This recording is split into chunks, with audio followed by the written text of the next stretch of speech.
Chris doesn't believe in to-do lists. After all, it is only information from his own mind.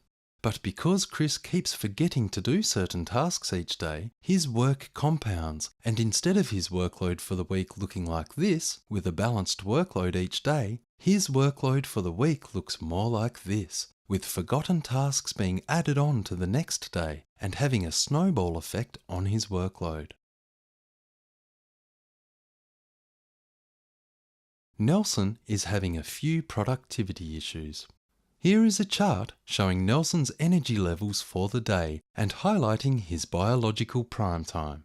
Sam Carpenter coined this term in his book Work the System to describe the hours in the day when you have the most energy. For Nelson, this is between 9 a.m. and midday, and then again between 5 p.m. and 7 p.m. So in Nelson's workday, he should complete his most important work requiring focus, such as project work, between 9 a.m. and midday. More routine work, such as processing orders, can be done after lunch when his energy levels are lower.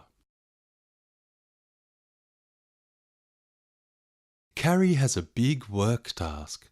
She just cannot face it, so she looks for other small tasks to complete to avoid getting started on it. As time goes on, Carrie gets more stressed about it. The enormity of the task seems to grow. But if Carrie takes a step back and thinks about it, she will see that the task is not that daunting. The key is to break the big work task into smaller, manageable tasks so she can tackle it bit by bit until it is done. Mariana is easily distracted. She gets to work at 8 a.m, which is her start time. She makes a coffee and toast, and then when she sits at her desk, she has a chat with her colleagues.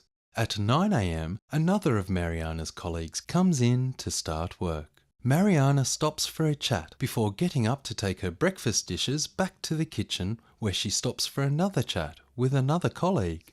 At 10:20, one of Mariana's colleagues asks if someone could help to take some parcels down to reception. Mariana volunteers to help. So within her first 3 hours of the day, Mariana is distracted from her own work for over an hour.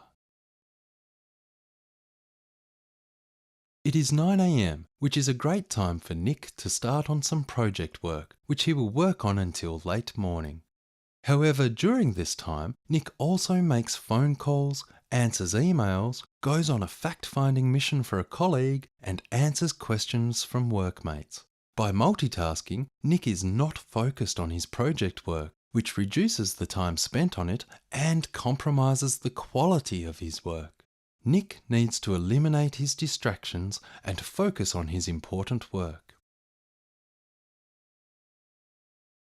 Self-discipline is an issue for Lewis, but he is working on it. To become more disciplined at work to increase his productivity, Lewis realizes that he needs to minimize social chats, eliminate work-based discussions that aren't really relevant to his role, keep social phone calls for break time, minimize the coffee breaks, make a plan, and stick to it. Isabella loves her job and is very good at it. She is organised and has a range of skills. For this reason, she keeps taking on more work, simply because she has the skills to complete the tasks that come her way. In addition to her own work, she takes on more and more and more. This increases the pressure on Isabella and reduces the time that she has to spend on any one task. Isabella is better to limit her workload to her own tasks, and perhaps a few extra tasks.